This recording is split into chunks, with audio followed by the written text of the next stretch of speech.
Hello guys, ഇന്ന് രാവിലത്തെ കുറച്ച് വിശേഷങ്ങൾ കാണാം കേട്ടോ. ഞാനപ്പോൾ കിടക്കാൻ നേരത്ത് കുറച്ച് കടല വെള്ളത്തിലിട്ട് വെച്ചിട്ടുണ്ടായിരുന്നു കുതിരാൻ വേണ്ടിയിട്ട്. അപ്പോൾ അതൊരു കുക്കറിലേക്ക് കഴുകി ചേർത്ത് കൊടുത്തതിന് ശേഷം അതിലേക്ക് ആവശ്യമായിട്ടുള്ള സവാള, തക്കാളി, പച്ചമുളക്, വെളുത്തുള്ളി ചതച്ചത് ഇത്രയും കൂടി ചേർത്തിട്ട് അതിലേക്ക് ആവശ്യത്തിന് ഉപ്പും ചേർത്ത് കൊടുക്കണം. പിന്നീട് ഒരു 1/4 ടീസ്പൂൺ മുളക് പൊടിയും 1/2 ടീസ്പൂൺ മല്ലിപ്പൊടി, 1/4 ടീസ്പൂൺ മഞ്ഞൾപ്പൊടി, 1 ടീസ്പൂൺ മീറ്റ് മസാല, ഒരു 1/4 ടീസ്പൂൺ പെരിഞ്ജീരകത്തിൻ്റെ പൊടി ഇത്രയും കൂടി ചേർത്തിട്ട് നല്ലപോലെ ഒന്ന് മിക്സാക്കിയിട്ട് വെള്ളമൊഴിച്ച് കുക്കർ അടിച്ച് വേവിക്കാൻ വെക്കണം. അത് വെന്ത് വരുന്ന സമയം കൊണ്ട് അതിലേക്ക് വേണ്ടിയിട്ട് കുറച്ച് തേങ്ങയും അരച്ചെടുക്കണം. പിന്നെ ആ സമയം കൊണ്ട് തന്നെ പുട്ടും ഉണ്ടാക്കിയെടുക്കാം. അങ്ങനെ പുട്ടിന് വേണ്ടിയിട്ട് നനച്ച് അത് അടുപ്പത്തേക്ക് വെച്ചു കേട്ടോ. ആ സമയം കൊണ്ട് കുക്കറിൻ്റെ വിസിലൊക്കെ പോയിട്ടുണ്ടായിരുന്നു. പിന്നെ തേങ്ങ അരച്ചത് അതിലേക്ക് ഒഴിച്ചു കൊടുത്തു. എന്നിട്ട് നന്നായിട്ടൊന്ന് ഇളക്കി ഒരു 2-3 തിളയൊക്കെ ഒന്ന് വന്ന് തുടങ്ങുമ്പോൾ ഓഫ് ചെയ്ത് വെക്കണം. ഒത്തിരി അങ്ങനെ തിളച്ച് മറിയാൻ നിൽക്കണ്ട കേട്ടോ.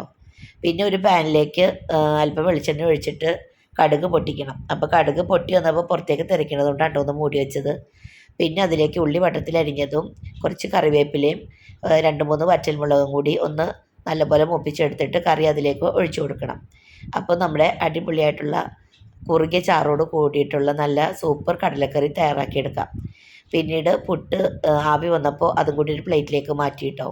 പിന്നെ പുട്ടും കടലക്കറിയും കൂടി ആയിട്ട് ഞാൻ ചായ കുടിക്കാൻ പോവേണേ. അപ്പോൾ നിങ്ങളെല്ലാവരും ചായ കുടിച്ചോ? എല്ലാവരും ഒന്ന് കമൻറ്റ് അറിയിക്കണം കേട്ടോ.